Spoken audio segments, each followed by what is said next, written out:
Okay, thanks for being here. I hope that it's more or less clear and also gives you useful tips. So I want to ask first if who has had like a basic quantum mechanics course, like, or quantum chemistry, has, you know, the Schrödinger equation and all the terms, the kinetic energy, potential energy.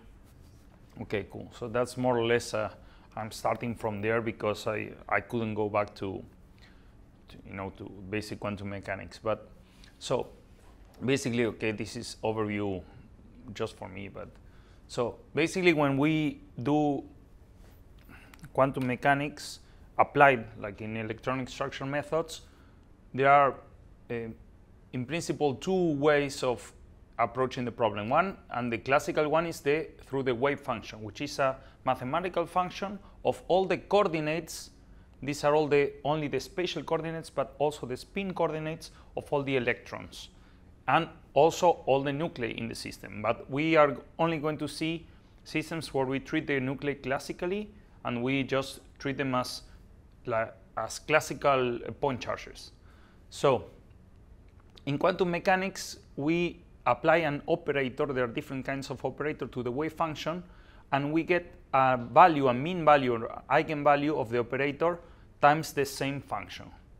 So the most important operator is the Hamiltonian, which is an operator that contains all the kinetic energy and potential energy terms of all the particles in the system, in this case electrons. So the Hamiltonian applied to the wave function gives the energy of the system times the same wave function. So this is just an electronic Hamiltonian. Sorry,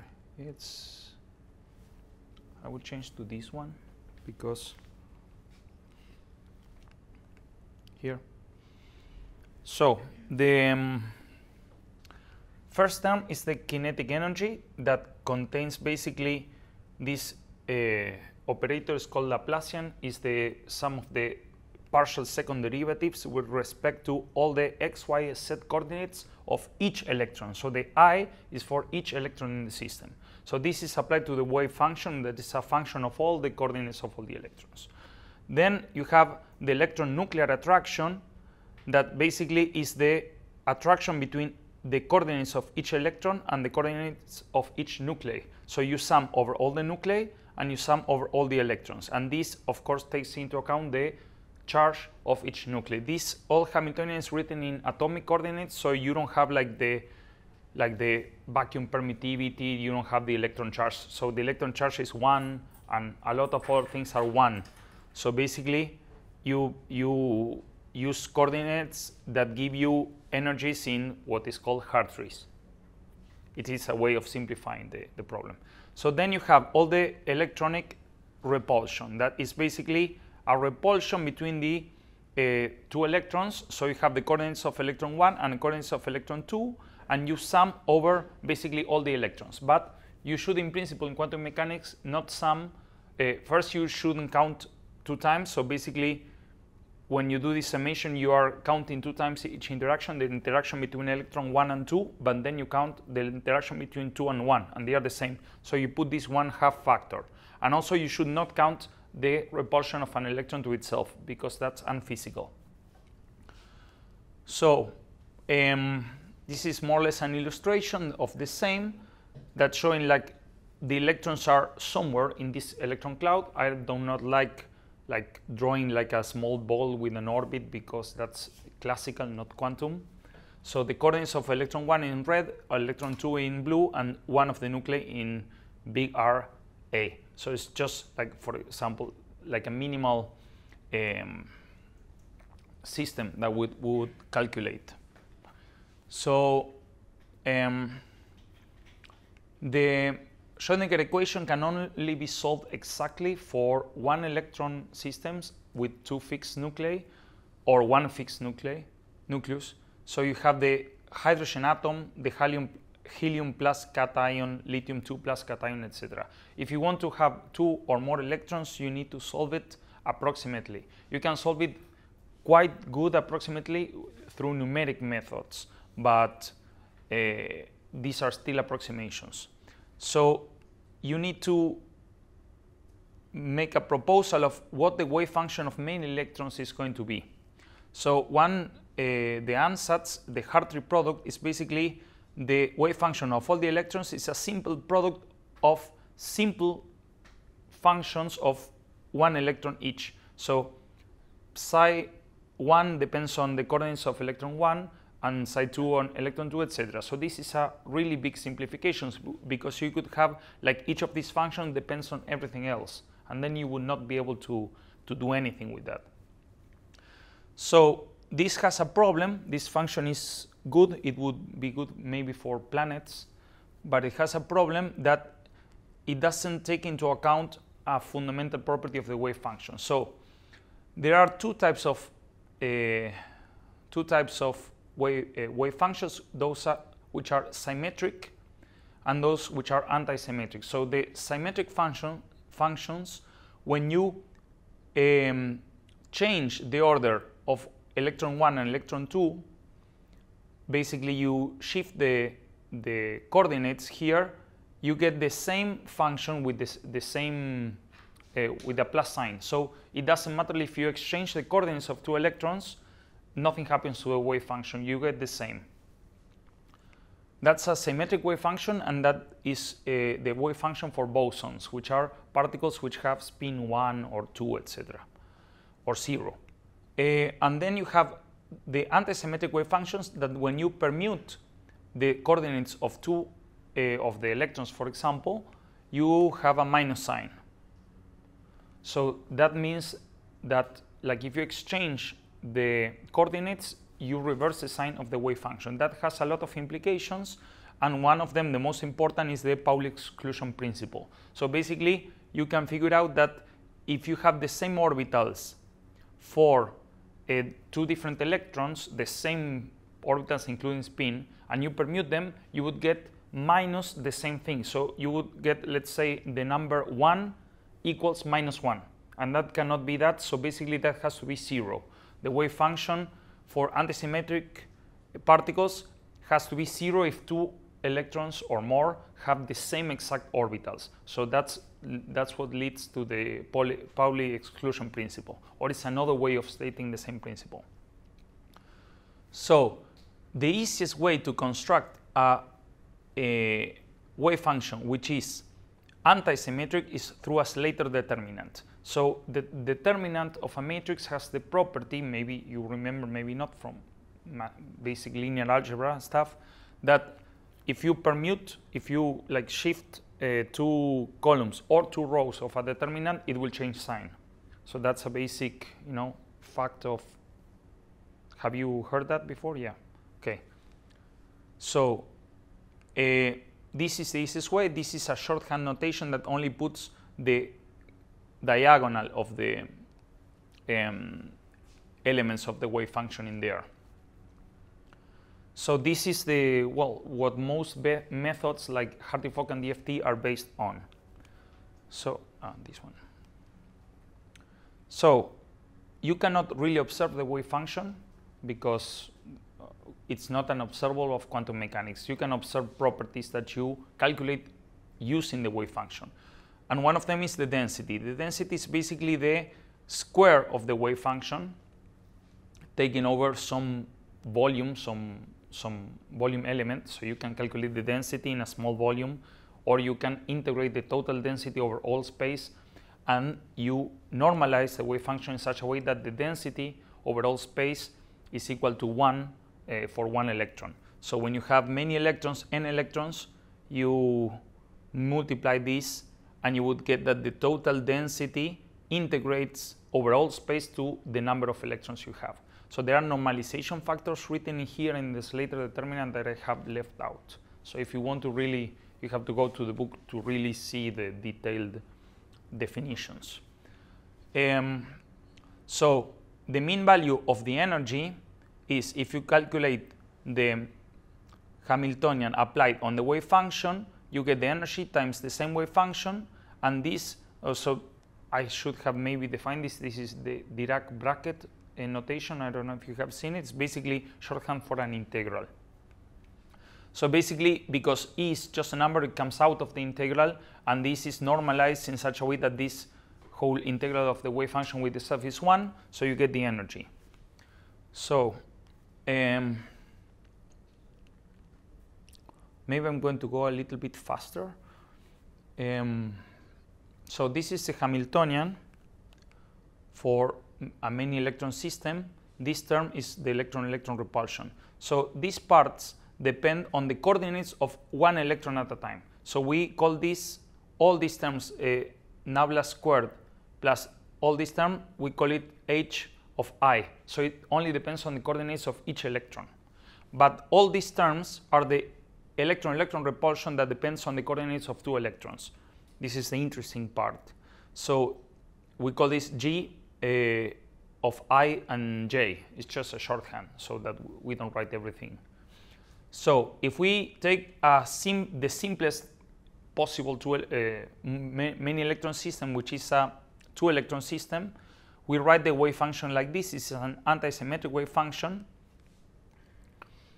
And if we apply, so if we apply the Hamiltonian to this,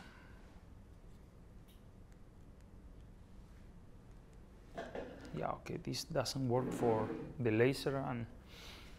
And so if you calculate this mean value of the Hamiltonian and you put the Hamiltonian in here in between the 2-electron wave function that we chose, and we do all the mathematics, we will get, okay, the energy times the same wave function squared, which is 1 because it's normalized. And okay, let's first, I'm not going to go through this, but I can give you the slides later and you can check it. But basically, if we calculate the 1-electron elements, you know, the H elements over this wave function, you can basically get that, you can separate them. So you can get the mean value of the H of 1 plus the mean value of H of 2, each on their own orbital. It doesn't matter then the anti-symmetry of the wave function. So you basically get these epsilons, which would be energies of each orbital. So that's a big quotation. So basically you can get the same for H2. Why? And then you can figure out that there's basically the part of the Hamiltonian that's 1 electron is just a sum of the energies of each electron. They are not really energies, they are, okay, missing something. But they are the eigenvalues of the H part, the 1-electron part.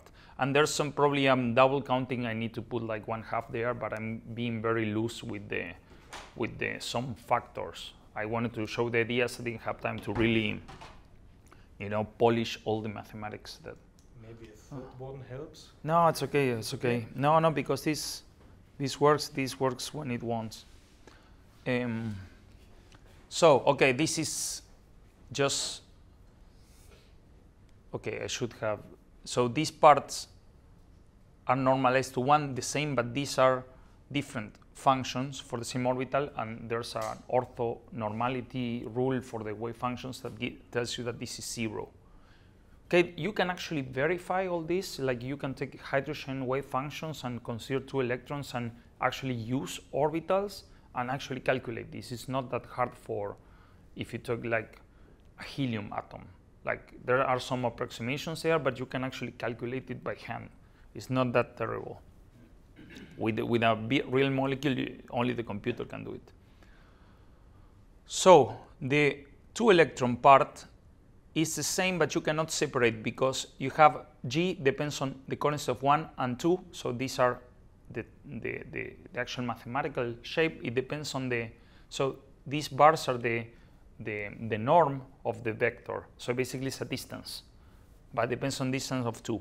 So of the 2 electrons. So basically you cannot simplify this very much. And okay, I can carry on with the same stuff. And what I get is this, because G of 1, 2 is the same as G of 2, 1, because there's these bars mean just the distance, like, I don't know, 1 angstrom or 2 angstrom between the electrons. It doesn't matter if I change the electrons. So I can change here, maybe I should have highlighted it, but so this is 2, 1, sorry, here you have psi 1 of 2, 1, G1, 2, psi 1, sorry, psi 2, 1. So maybe here I just change the labels 1 and 2 from here. It doesn't matter because G2, 1 is the same as G1, 2. And the same happens with one of these. So basically I can add up two terms which are the same. Numerically they evaluate to the same. So basically I get these 2 in here, and I get from these previous integrals, you get these 2 integrals, which are called the direct Coulomb integral and the exchange integral.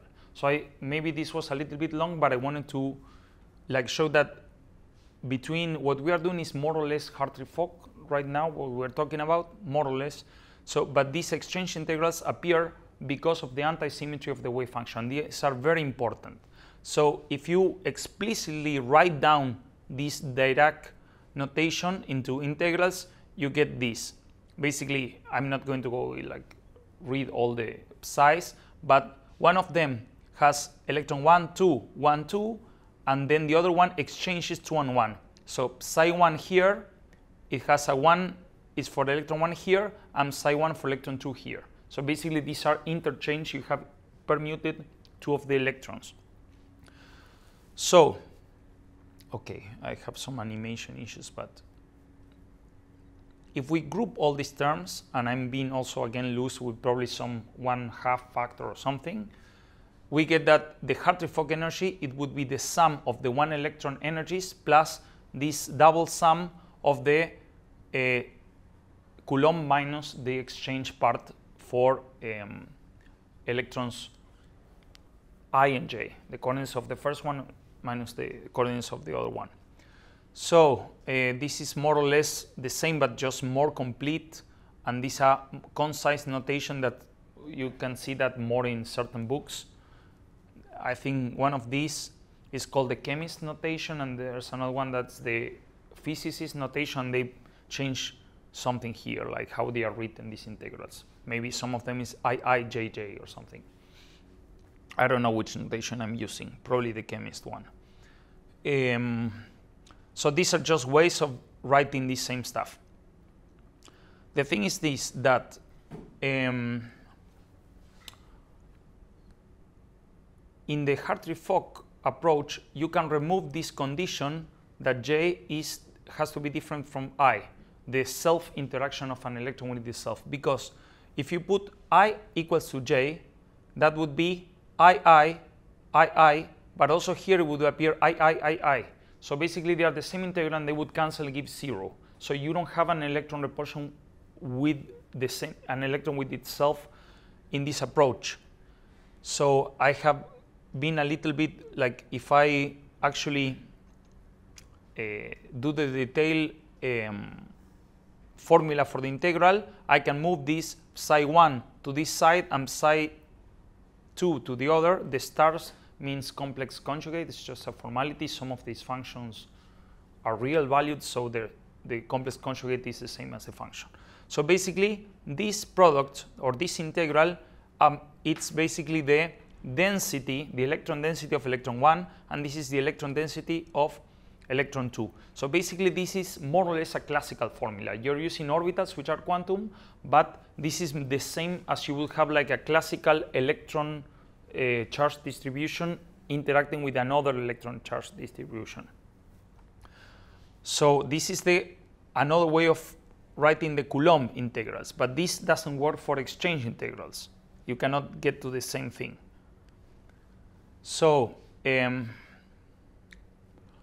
this is what I was saying before. Like if you take the the integrals of an electron with itself, you can actually prove that both integrals are the same. It's just like carrying on this, the same as before. So basically they cancel. So in Hartree-Fock theory, you're canceling exactly the self-interaction of an electron with itself. So, okay, in pure DFT theory, you don't have that cancellation. You don't have exact exchange, so that gives you a self-interaction error that we're going to briefly mention later. So again, this is so you have orbitals that allow you to calculate the energy of a molecule, but then you don't know what these orbitals look like. You have to guess. So you start by building orbitals using basically other orbitals that you know, that would be the hydrogenic orbitals or the Slater orbitals, which are like a simplification of the hydrogenic orbitals, or you can use the Gaussian orbitals, which are a Gaussian function approximation to Slater orbitals. So these are called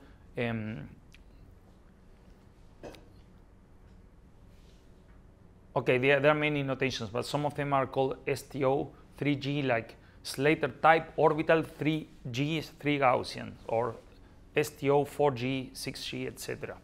So there are different mathematical functions that look like the classical orbitals of the hydrogen atom, more or less, and you use them to build the molecular orbitals. That's a linear combination of atomic orbital, molecular orbital approximation.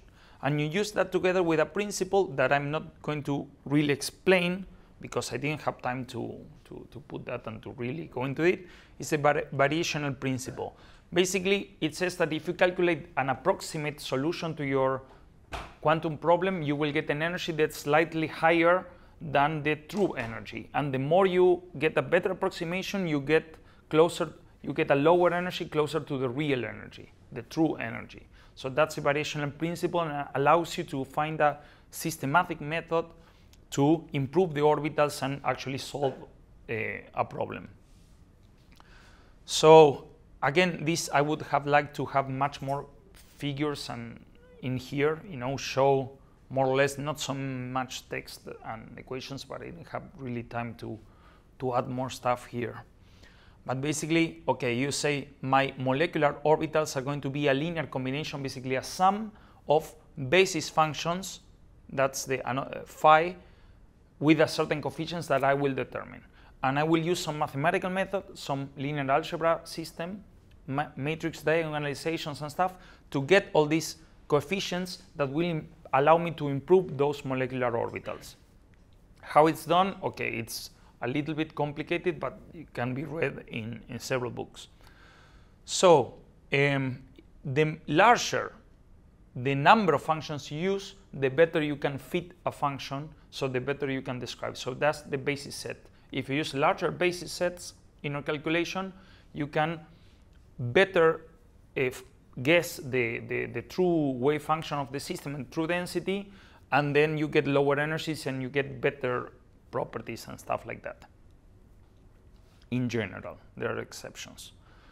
So just this is a very simplified model. So the CA would be the basis set, would be atomic orbitals like S, Px, Py, Pz. They are similar but not the same mathematically as the typical hydrogen orbitals, but they have similar properties and they have the same behavior of the angular momentum.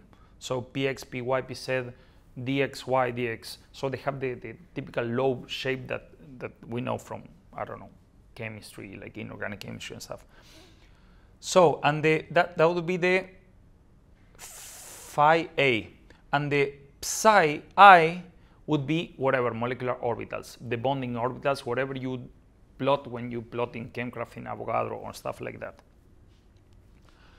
So the way of doing this is just very, this is now also losing.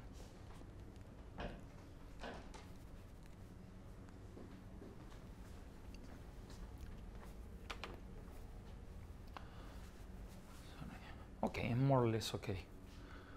So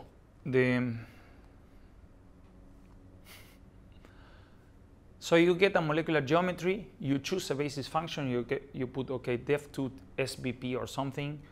This the program computes a lot of integrals that are needed. Some of them are quite difficult to compute, but it's all done automatically. Then you guess the initial coefficients, CIA. There are different ways of guessing those. The guesses are some of them are very simple, like nothing fancy, like you put only ones on a diagonal of a matrix and all of them zeros or stuff like that. You know, these are some guesses probably, some possible guesses. There are more sophisticated ones, and then you calculate a matrix called the Fock matrix. I didn't have time to add the part from going from the variational principle to the Hartree-Fock method or the Kohn-Sham method, but basically it will give you some matrix equation that you can solve, and you calculate these coefficients, and then you go back, you know, to calculate the Fock matrix with these matrices and the coefficients that you got, and you do that until the energy is stationary, like it doesn't change anymore. And at some point, when some factor is below some threshold, you say, okay, I'm done, and then you get the optimized wave function, and then you can calculate different things with that, like the electron density, and you have the coefficients for the molecular orbitals. You have the optimal C coefficients that, together with the basic functions that are fixed and you already chose them, and allow you to draw the molecular orbitals. So that was very condensed, probably leaving a lot of stuff out, but I don't know, what did you already know more or less this? Okay, that's cool. Everybody? Like, okay, but it's then like a summary, a very loosely, like very informal summary. So in density function theory, opposite to Hartree-Fock, we do not use the total wave function, which depends on the coordinates of all electrons. Like if you have 20 electrons, you will have 60 different coordinates. So imagine, like, you know, a 3D space has 3 coordinates. So it's 60 coordinates, you cannot even draw it, and you need to, you know, it's a very complicated problem. But in DFT, you only calculate the density. The density is a function of 3D space. So you can calculate the density of the point 110, 0.23, whatever different points in the space. You calculate the density, it's just a number. So it's much simpler. So you try to find the energy as a function, actually as a functional of the density. Why a functional? Functional is a function of a function. So instead of putting a number into the function, you put another function. And the density is a function of the orbitals, the coefficients, and everything. So it's basically like a loop of stuff. So why this works? There are 2 theorems, the Hohenberg-Kohn theorems, that I'm trying to like really, you know, summarize here, that tell you that if you know the density of a system, you know the external potential. So the external potential would be everything that's not the kinetic energy in the Hamiltonian. And if you know the external potential, you know the Hamiltonian. And if you know the Hamiltonian, you can calculate through the wave function, you can calculate the density. So basically, it tells you that the theorem proves that the density uniquely defines this external potential, and then so it gives you like a way that there's one density with one correct energy and correct description of the system. Like there are not 2 different densities that can give you the same external potential, and therefore they cannot, like, there's only one solution to the problem. That's basically what it's saying, and you can in theory find it. And the other theorem is based on the variational principle that says that the true functional, which you don't know, would give you the correct ground state density, ρ0, of the system. And would say that basically the energy of any ρ, this ρ tilde, would be any guess to the true density. That is, this guess is, okay, can be better or worse, but it's not the true density, it's just what we are trying to approximate to the true density. So it tells you that the energy of this guess density is always going to be larger than the true energy of the system, and the true energy of the system will give you the true ground state density of the system. This is all ground state, okay? This is not excited states. So you can write down again the Hamiltonian. You have the T is the kinetic part, is some function of the density, and then you have the electron nuclear attraction. You have a formula for this. Basically, it's the electron density of each electron divided by this distance between the position of the electron and the position of the nuclei, and you integrate this overall space. So this, in principle, this can be done. Okay, it can be done numerically, or it can be done analytically for certain functions. For a molecule, you can only do it numerically, but in principle, you know how to calculate the electronuclear attractions if you have the density. And you know how to calculate the Coulomb repulsion. I already showed this formula before, between two electrons. Only the Coulomb, not the exchange part. But you don't know how to calculate the kinetic energy, the density. There are some formulas and stuff, but I think they're all like approximations. So what Kohn and Sham propose is go back to orbitals. Let's propose orbitals which are not the Hartree-Fock orbitals. They are different orbitals, and we use that to construct the density. So, sorry. Again, me ran out. Oof. It's not that long. Where was the third? You're using yeah, the laptop, right? here, yes. Okay, can you take it out? Sure. Small recess for water. Try if it switches. Thanks. Yes. Yeah, perfect. Okay. And me, okay, and the laser is this one. Ah. But the laser also doesn't work. Maybe what you can do is, that's what I do, that I give a lecture here. Maybe use this. Oh, okay, yeah. For sure. Okay, then I will go back to this one. I like mine. It's the laser. Okay, I tested it. Yeah. Yeah, and there's no way with this. No, I'm now using this one. Yeah, this is much better. Okay, why don't I have? Okay, I don't know what I touched, but where was I? So basically, this is the same as the density that we just wrote before, but calculated with orbitals. But this is the kinetic energy of each orbital. This is basic quantum mechanics. We know how to calculate that in principle, no? So we go back. This would be the Hartree-Fock energy. Oh, sorry, I should have changed this. It's DFT. So the DFT approach goes back to orbitals, but then it would be, a part of the Hartree-Fock problem.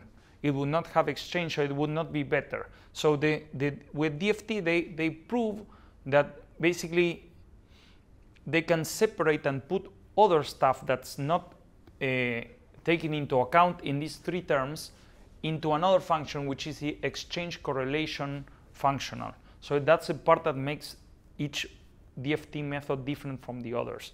So they put all the garbage on, on one term, which that would, if you know the correct term for that, you would get the true density and the true energy. But if you don't know it, like, okay, you are even worse than Hartree-Fock, I would say. So there are many ways, there are many formulas for this, and these are the different functions. I'm not giving the formulas because some of them are super complicated and are hard to find. You have to go to the papers, and they are. So I'm going to give one example. So basically, this is only the exchange part. So you don't have Hartree-Fock exchange in principle at the beginning. So you can prove that for certain systems like the free electron gas, which is the same as the electron in the particle in a box, that's more or less, I would say, the first quantum mechanics exercise that everybody does. So the 3D particle in a box has a volume and it has a wave function. You can calculate the density. So you can extend that to many non-interacting electrons. That's the uniform electron gas. And then you can calculate energy for that analytically. So basically, there are formulas that come from that theory. They have been modified that basically calculate an exchange energy as a function of the density. There's to that factor, 4/3. But this is so this is a very crude approximation that was used earlier. very early. I think Slater, Dirac, and some others used different Fermi, Thomas Fermi. There were different things related to this initial approximation. So you get more sophisticated things now, but I think that's the first approximation. Is called the local spin density approximation. So it tells you that the energy, the correlation, and the exchange energies depend on the local density, on the density of the total density of electrons at different points in space. So that's the easiest approximation that you can do, and then you have formulas for that. Some of them are simpler, some of them are a little bit more difficult. Then you get the generalized gradient approximation. So basically that's tells you that, so F means it's just a function, or a functional actually. The exchange energy depends on the density to this factor, but also depends on the gradient of the density, which is also like divided by this factor for some units business or normalization business. So it depends on not only on the value of the density at each point, but how it changes, like the first derivative in 3D space of the density. So then this is very common. I will show some examples. So we use those functionals. Then there are hybrid approaches. So they contain the same as before, the GGA approximation, but they contain a fraction of exact Hartree-Fock exchange, because it was found quite a long time ago. I don't remember if that was the 70s, maybe the 80s, that made much better results. And I would say like one of the most famous hybrid functionals is B3LEAP, which actually worked really well when it was created or proposed. And it's still being used a lot. People all the time use it. I never use it because I want to be different. So, and then you have other more sophisticated approximation. The meta GGA and the hybrids are also contain the same, but contain the same tau that is a function of basically the second derivative, the Laplacian of the density, or the same is like another kinetic energy term that goes into the function in a certain way. So it's either one of these. So basically you have the value of the function, the first derivative, the second derivative. So you can like more or less relate that to a Taylor expansion of a function. If you have seen Taylor expansion, it's basically like you expand a function which would be the energy or the correlation on the exchange energy in terms of like the value of the function, the first derivative, the second, and you can go further. But of course, I think no one goes further than the second so far. You have other approximations, range separated hybrid, that use a certain function like exact exchange for short distance interactions, and another different type of exchange for longer distances. So this also has been shown to really work really well for certain things. Double hybrid functionals are more sophisticated. They contain the density. They are functional of the density, of the gradient of the density. They contain Hartree-Fock exchange, but they also contain MP2, which is Moeller-Plesset perturbation theory of the second order. They contain an energy correction of MP2. So that's, I'm not talking about MP2, but that's like the generalization, the first thing that above Hartree-Fock, which is much better actually than Hartree-Fock in giving you energies and properties. So these are actually really good functions, some of them, but they are not good for everything. So, but I would say for organics, it's probably really good. So some examples of the same, this is the same. So SVWN is like something that goes into different functions. It's already, I don't remember, one is Volko, Wilkes, and Nusser, and the S I don't remember who, Slater maybe, I'm not sure. So these are a functional for local spin density approximation, and goes into some of the other functions. It's part of the other functions because they also contain this density part. Then this would be the PBE, BP86, BLEAP, B97 different functionals that are GGA, PB0, B3LEAP, and many others are hybrid GGA.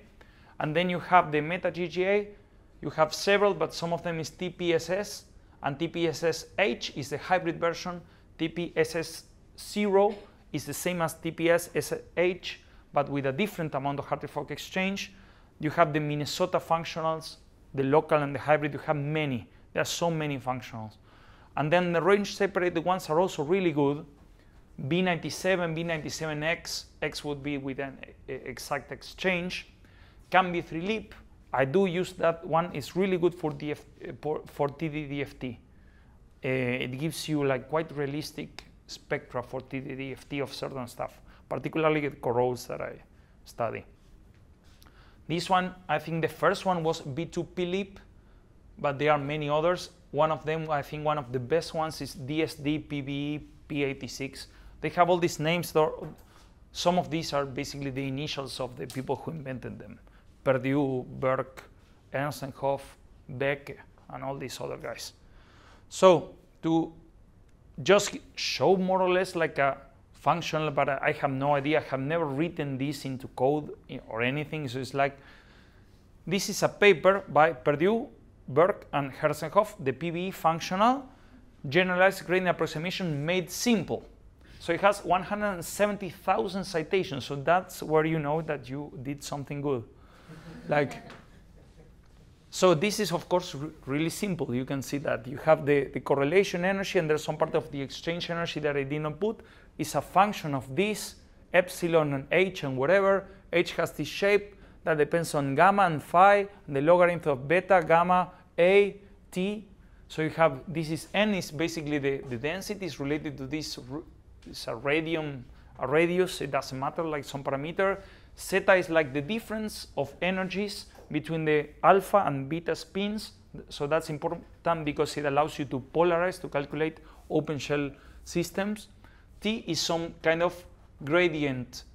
So it is a parameter that depends on the gradient of the density. So n in here is what I call rho. And then phi is this function that depends on zeta. It depends on the, sorry.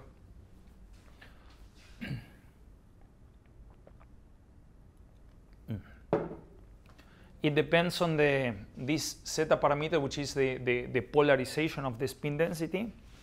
And then, okay, there are these formulas, and there are even more formulas that I didn't copy. So if this is made simple, I don't know what is complicated, but you know, just to have an idea of what a function. You could actually write this in a computer code and calculate the density and calculate all this and use that to calculate. It's going to be complicated, but so the importance of exact exchange, I just wanted to summarize it in these pictures that I took from this site. Maybe if I send you the PDF or the PowerPoint, you can copy it, or you can search for it. Basically, it's the 2 electrons on a square well. Actually, it's a 1-dimensional square well, but it looks 2 dimensions because we have the coordinates of electron 1 in here and electron 2 in here. There's no Coulomb repulsion, so they don't repel electrostatically, they're just there. And this is a plot of the joint probability of finding the electrons on each point in the box, in the 1-dimensional box, for a symmetric wave function and anti-symmetric wave function. So you can see here for the symmetric one, the maximum probabilities occur where the 2 electrons, for example, are in at the value 1 of the coordinate. Let's say that this is 5 angstrom, this is at 1 angstrom. Both of them are at the same place, or both of them are in angstrom 4. They have a higher probability of being there, so they want to be close to each other. But if you have an anti-symmetric wave function because of the minus sign that was in the selected determinant, without any repulsion, you get the opposite. When electron 1 is on coordinate 4, electron 2 is in coordinate 1, and vice versa. So they repel each other without any electrostatic interaction. So that shows that even for the simplest possible problem, quantum problem that you can think of 2 electrons, there's a very big difference in how the wave function looks for symmetric and anti-symmetric wave functions. And the anti-symmetric part goes into the Hartree-Fock and DFT theories through the exact exchange. If you don't put that, you are kind of missing something important. So I didn't have time to actually put some drawings or stuff, illustrations in here, but so it's only text. But when you have a real molecule, you have the anti-symmetry part of the wave function gives you the Pauli exclusion principle. So it tells you how to put the electrons on the orbitals. They have to be in separate orbitals. So that's a very important part that the anti-symmetry of wave function has. But then if you add electron repulsion, there's an effect that maybe I look at it as an opposite effect, but you have exchange integrals that exactly cancel Coulomb integrals. So basically, you don't have self-interaction error. But if you don't have the complete exchange, or you only use a fraction of Hartree-Fock exchange, like in many hybrid functionals, you're not totally compensating that. And the DFT exchange, which has formulas that I have not written, but it depends on density, they don't fully compensate that either. So basically, when you do DFT that's non-hybrid, you have a certain degree of self-interaction error. Electrons repelling themselves. Okay, not other. So you can have the density repel itself, because the density is a sum of the densities of all electrons. But electrons repelling themselves is unphysical, or non-physical, I don't know. So when you don't have exchange, you sometimes have, for some functions, longer bonds, because the electrons repel themselves, so they want to extend on a larger orbitals. So that's a shortcoming of pure DFT. So this is a graph I took from this paper that shows basically the errors, or the mean squared errors, root mean squared errors between different functionals for calculating non-covalent interactions, isomerization energies, and barrier heights. The barrier heights are for transition states. So it shows you that, for example, this is a pure functional and this is a hybrid functional, B3-LIP. So you get lower errors in everything. So the adding Hartree-Fock exchange makes it better.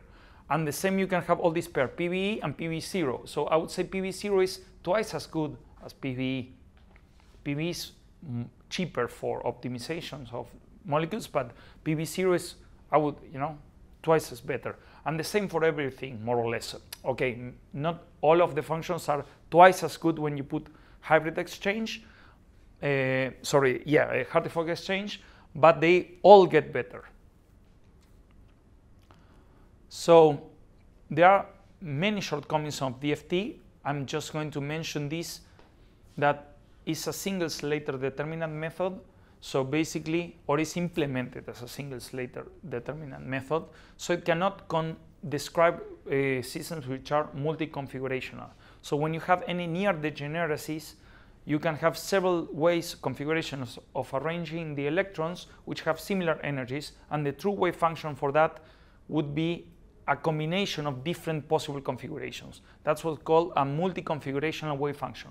So DFT cannot describe that very well, so it fails at some stuff. So one common case is open shell metal complexes that have many possible configurations sometimes, and DFT captures some of the aspects of those complexes, but not everything. I can give you an example later. And the other is when you break a bond. So I didn't have time to actually write, make the figure, but a lot of people in the books, you can find that in papers.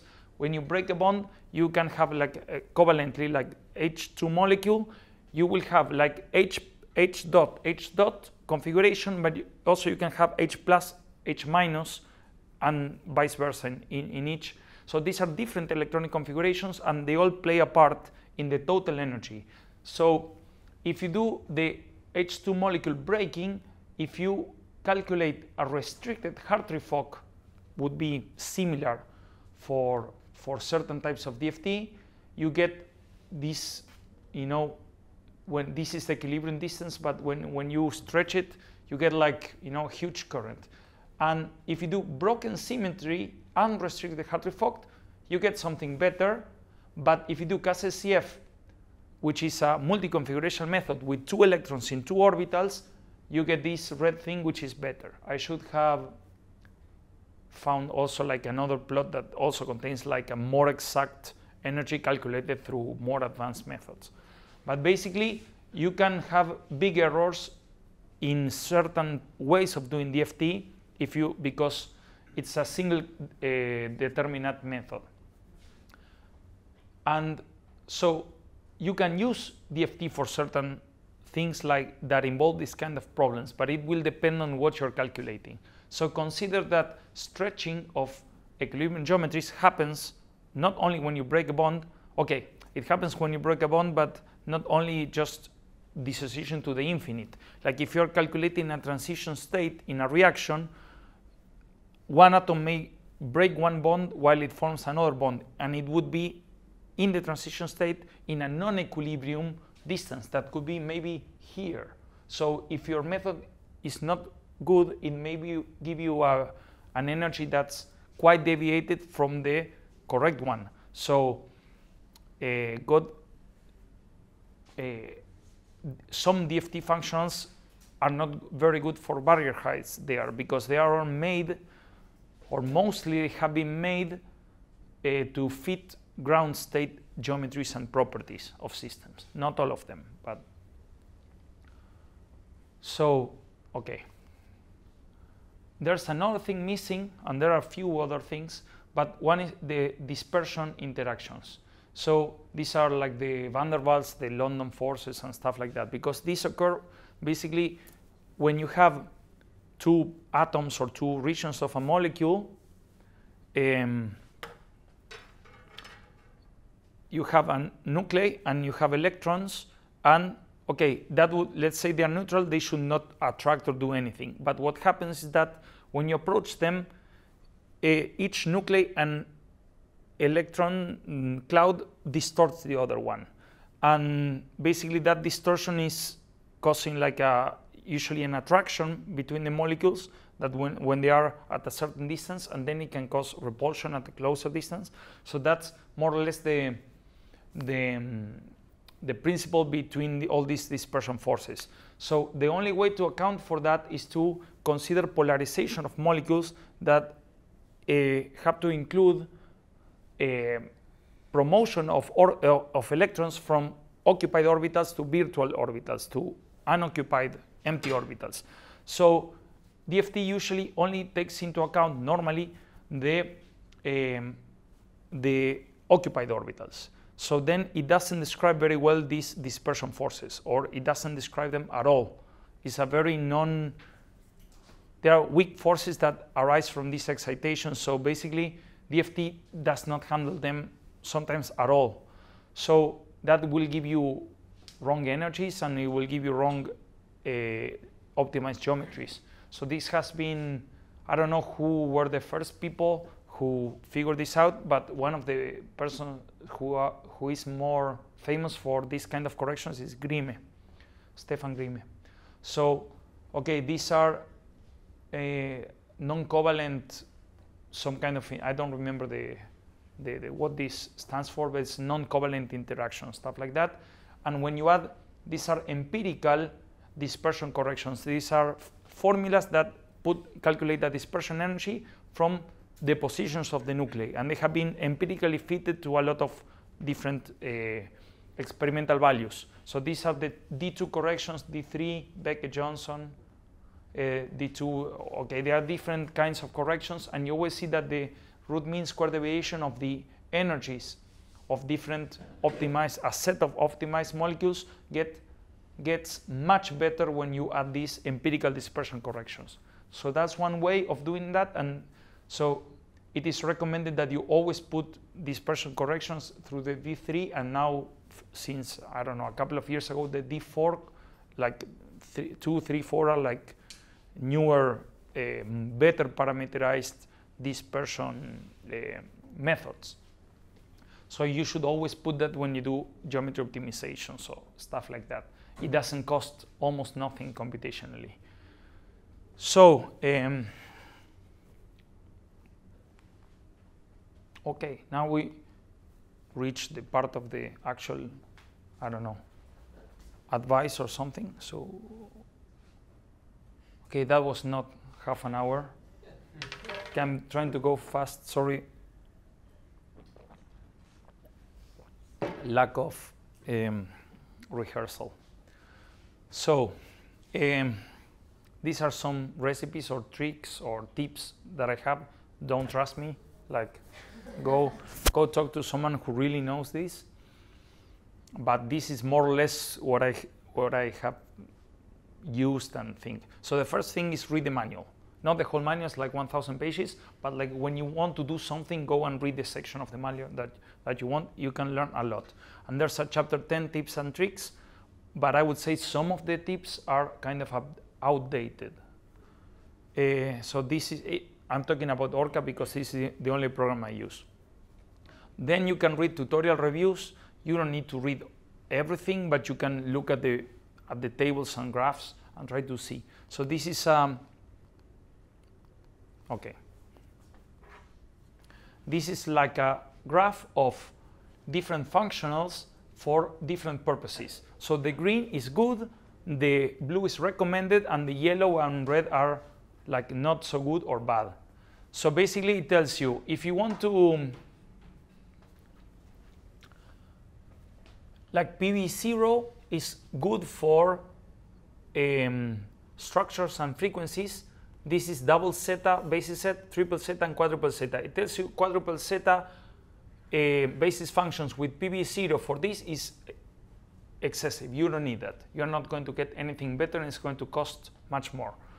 Then, okay, we'll tell you different shortcomings of different methods. So this hybrid with double zeta basis sets will not work very well for reaction energies, will have errors. So the green things are good, and the blue are the recommended ones, depending on, okay, the criterion of the authors, which are there. So there's Stefan Grimme there. So basically, these are some of the range-separated hybrids, omega B97XV and XD4. The V is the van der Waals dispersion method.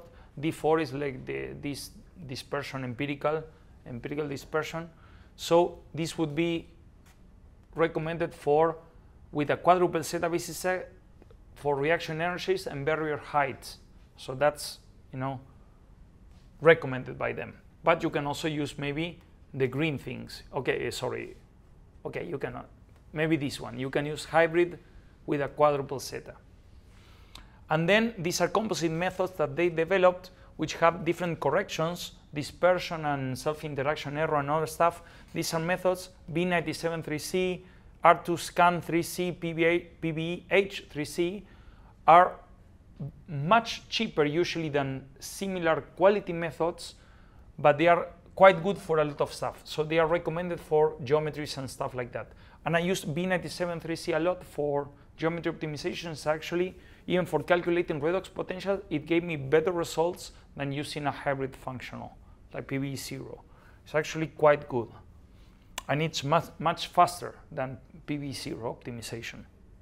Okay, there are many other options. This is another like a big benchmark paper, and it gives you like for each kind of, has all these functionals, but for these are like a GGA, these are I think a hybrid GGA, or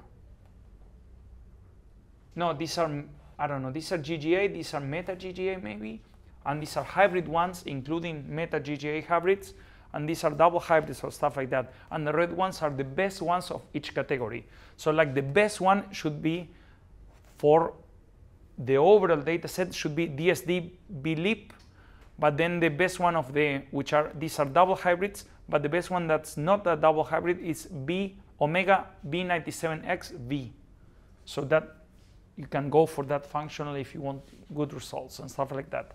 You can see here maybe B3LIP is somewhere there, I don't know. Okay, somewhere, I don't know. But you can use that to have an idea. Then, if you want to do calculations, you have to think first, what do you really want? Do you want the structures? Do you want different oxidation states? Do you want to calculate reactions, or you want to calculate like constant for dissociation of protons or another stuff? Do you want to calculate spectra? Do you want to whatever? Like what you are going to do depends on what you want to calculate. You don't have the same recommendations for everything. So what I do usually is a geometry optimization and frequencies using a chip method. For example, what I call chip, it depends. It could be B97-3C or it could be PV0, but with a double zeta basis set on everything and triple zeta basis set on a metal. So I calculate a cheap energy, and cheap gives free energy through the frequencies, and then I do single point calculations on the optimized geometry with a more expensive method, what could be PV0 with DFT ZVP. And then I calculate the corrected gives free energy from this formula. Basically, I take the difference between G and E and add it to the E of expensive. And then, okay, I calculate properties, sometimes with the same function, sometimes with other more specific options, depending on what you want. So these are some examples of input files. So who hasn't, so these are very basic, so I can go really fast. I don't know if you have already submitted, who hasn't submitted ORCA calculations and would like to, or, okay. No, so all the other have already do calculations, so no. Okay, so I'm going to go fast anyway, but I will leave this here, so I will send to Bipro then the slides and he can send it to you. But basically these are options. These are, okay, I'm requiring an unrestricted calculation. This is a pure functional, a double zeta basis set. This is auxiliary basis set for some approximation that makes the calculation faster. Another one, this is some grid options for numerical integration that's necessary for DFT, a request optimization and frequency. Then these are settings for how many processors. This is for outputting all the orbital information for plotting. If you don't do this, you cannot plot in Chemcraft or Avogadro. And these are, okay, I give the charge and the spin multiplicity hydrogen molecule as an example. This is another option with a pseudo solvent. I like a calculate include a continuous polarized. Sorry.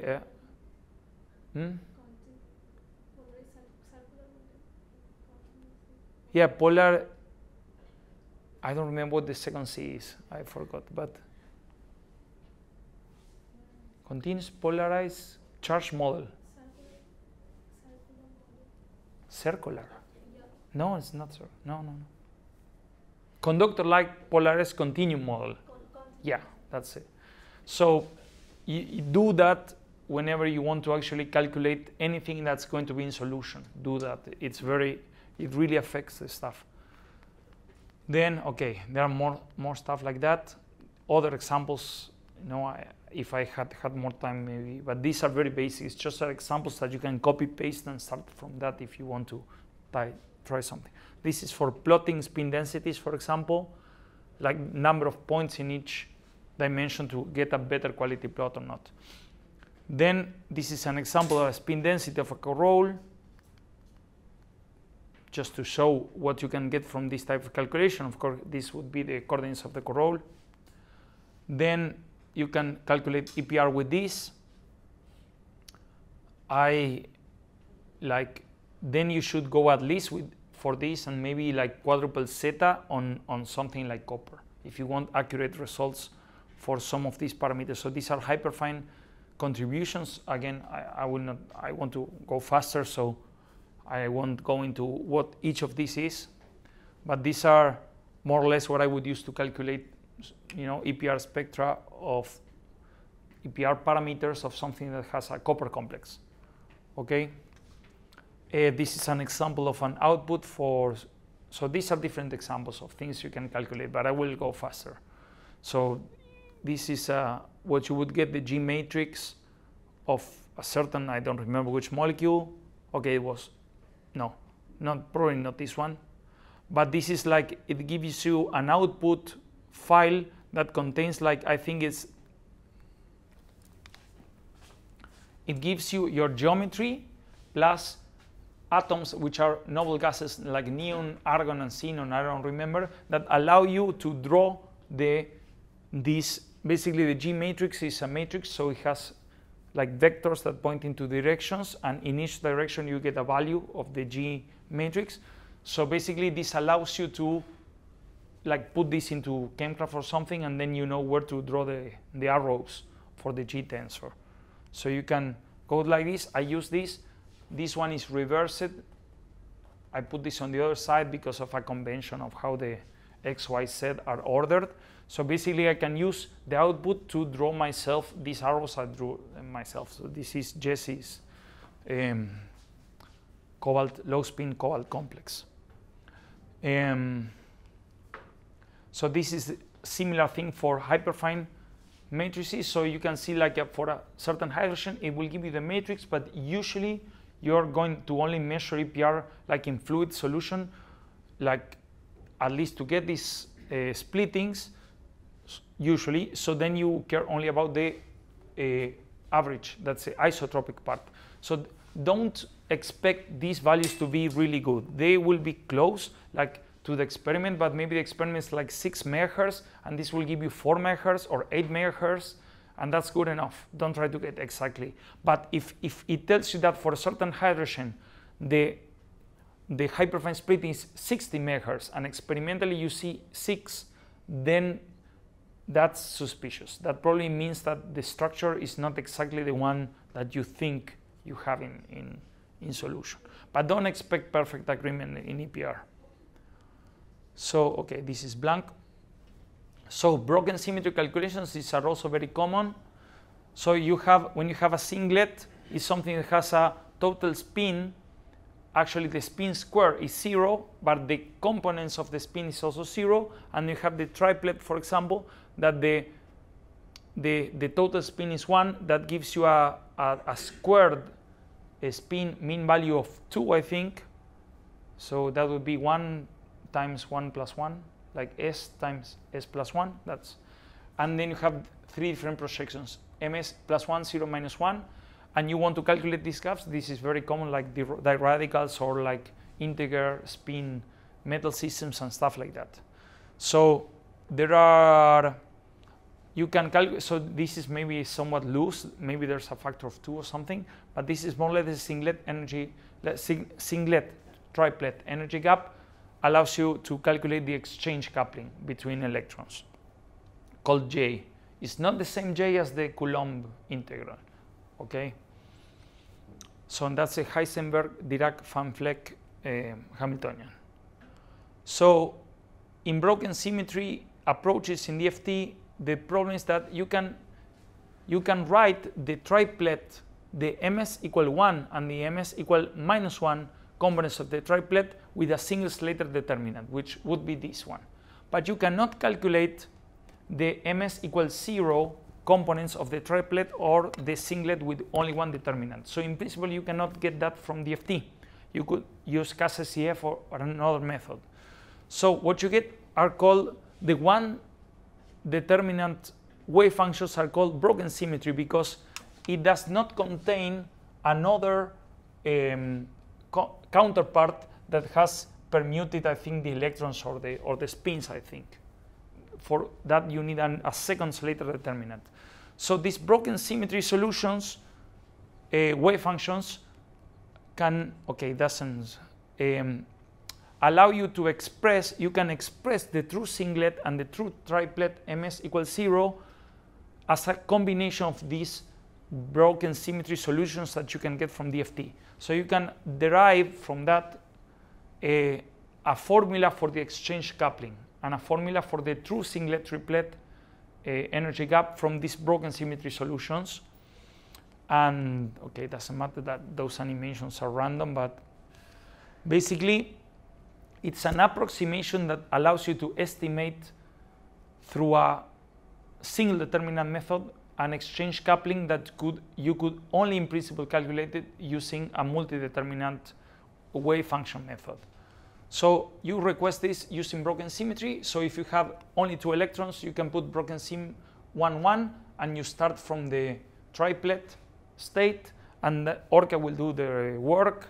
You usually don't need to worry, and it will print the energies and stuff, and it will print different J's. You have to always keep in mind how the Heisenberg-Dirac-Van Vleck Hamiltonian is written. There's a 2 in here, so J in here is written like this, and the singlet triplet gap is probably twice as much. So the high spin minus broken sim energy is not the singlet triplet gap. It's, under certain approximation, is half of it. It's not exactly half, that's why you get these numbers. These are different formulas, but if you calculate this, you get this number and you put it here, you can see that the 2J is actually the singlet-triplet gap, okay? So more or less twice this number, not exactly twice, but more or less. So don't get confused with that. Like the broken symmetry is not the same as the singlet, it's in between the triplet and the singlet. And these are examples. I don't have time to go deeper. This is an ongoing project with corals. So these are all, some of them are broken symmetry calculations, some are true singlet, different corals with different apical ligands. You can see these are broken symmetry ground state densities that tell me like the cobalt has a certain spin and the coral has an opposite spin. And these are like this with different ligands, I don't know, dimethyl sulfoxide, triphenylphosphine maybe, and pyridine. And these other ones, even though I calculate broken symmetry, they have zero density. These are true singlets. So the ground state has no spin density everywhere.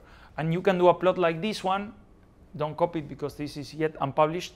That basically for different substituents and stuff like that, I can calculate the closed shell singlet would be the true singlet, the energies for different substituted corals, and this would be the open shell singlet. This is what you get from the broken symmetry calculation, the singlet part, and this would be the triplets. So I can see like how this energy shift. But this is still, this is not the whole picture. I could, you know, the true singlet, the true open shell singlet would be here, you know, twice, more or less twice the distance for these ones, but not for all of them. It's a little bit complicated. So basically you can use that to get a lot of information for metal complexes with non-innocent ligands. It's important. So transition states, maybe someone is interested in this.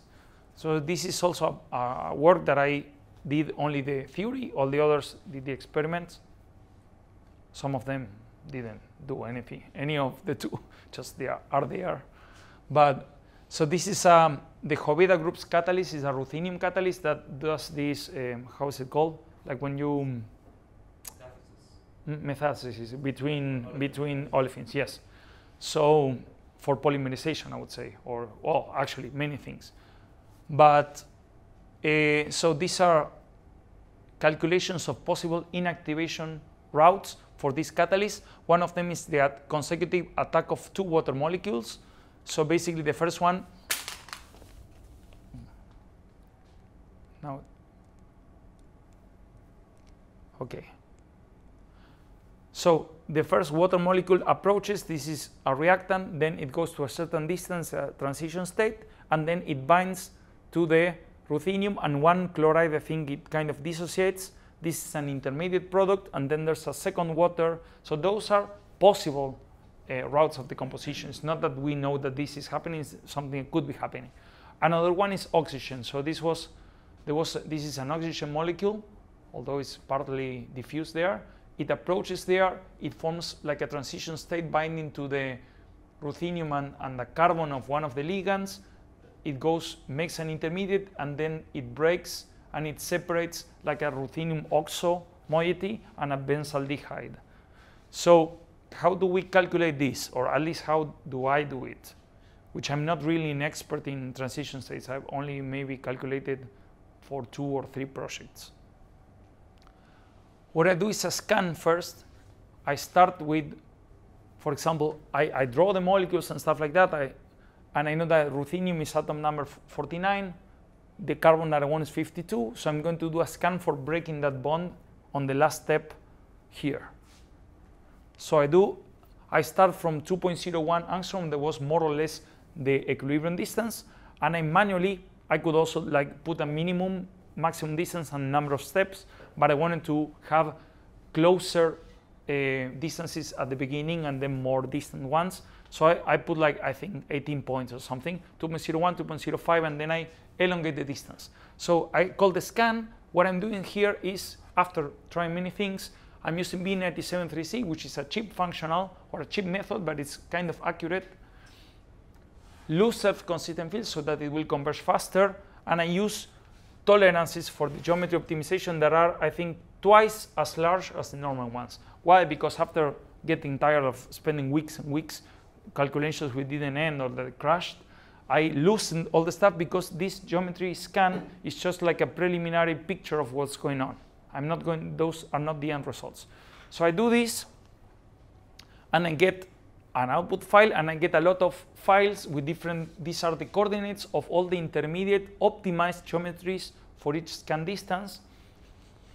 And I get a graph like this. If I plot this in origin, I get like the ruthenium carbon distance. It starts at 2.01 angstrom, it increases, and then there's a jump because there's a reorganization. So these plots are like a 1D, it's a slice of a multi-dimensional energy surface. So you can have these jumps because while this distance did not change much from this point to this one, the rest of the molecule rearranged. So that happens, like you are seeing the scan and suddenly something stays quiet for a while and then all the molecules starts moving around and it finds a new conformation. So you can have these jumps.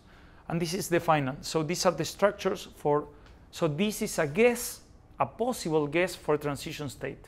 So I take this geometry, and this geometry, which are these ones, as guesses for a subsequent calculation. So I did what it's called a NEB calculation. So SUM-NEB is because NEB is called Nudge Elastic Band method. It's a method that finds a minimum energy path from reactants to products through a possible saddle point, which is a transition state. Saddle point is a minimum of energy in all coordinates except for one, which is the, I don't know how it's called, the relevant coordinate of that transition state, which can be like a bond distance. No, could also be an angle and other stuff. So, and there are other stuff. So TS is that I'm going to do an optimization of the transition state afterward the NEB, but this has never worked for me. So you can remove these frequencies calculations. Also, I don't need to do it in this calculation. I can do it later. And then, okay, I write a lot of stuff for myself so that I know where the files come from. It's very important. I use these big names that tell me exactly, like scan for oxygen, for ruthenium carbon breakage, and GF and whatever. I have these 2 or 3 letter codes that allow me to, like, each file has a different code. So I can find them later. I'm sure that GF is different from GH or GI or whatever. So I start from the coordinate GF001, so that would have been this one. And I put NEB for end file, the last one, the number 18, that would be on the left. And this is optional, but the possible guess of transition state, I put this one. It's optional because sometimes they can find it just from the beginning and end. Then okay, this part would be for the transition state optimization, but it's not necessary here. So what I get is something like this. This is the animation that was produced by the NEB. So it starts, okay, a certain distance, and it breaks the bonds and stuff like that, and gives me like a possible pathway for this reaction. And this is obtained through this file. It's a trajectory file. MEP means minimum energy path. So this is what the NEB calculation found to be optimal under these whatever conditions that I put, the functional and stuff like that.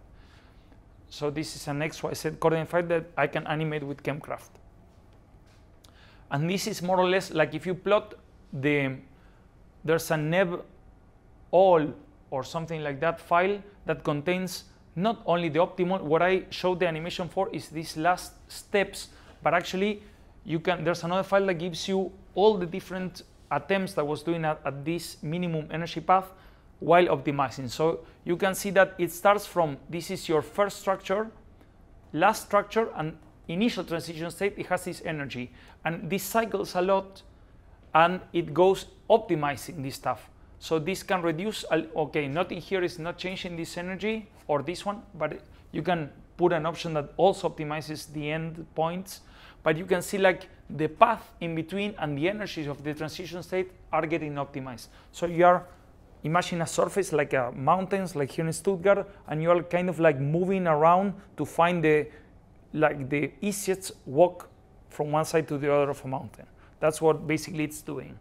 So it will give you an optimal path, and that would be a possible transition state. It doesn't. I don't know if it's a real one, but it's an approximation to the real transition state. So this is what we have calculated, this part of the graph with this different stuff. And what I wrote it here. What I do with that after the NEB is, whenever I have tried an optimization of transition state, which is another method that ORCA uses for finding transition states, I usually fail. I have not failed for simple organic reactions, but with this transition metal stuff, it doesn't, like, you want to optimize the transition state, it actually goes to one, either the reactants or the products. So that's a shortcoming of ORCA, that basically they wanted to, like, people complain about that in ORCA, and that's why they use Gaussian or stuff like that. But I think that what they did in ORCA is switch to this NEB method, not like try to get a better algorithms of the opt-TS, but just switch to the NEB, which is much better. So what I do that then is, after I did the NEB, I took the endpoints and I re-optimized them, and I checked that they more or less look the same, and I calculate frequencies. But the transition state that I got from NEB, I don't try to re-optimize it. I just calculate frequencies and verify that there should be one imaginary frequency. So this is more or less like a summary.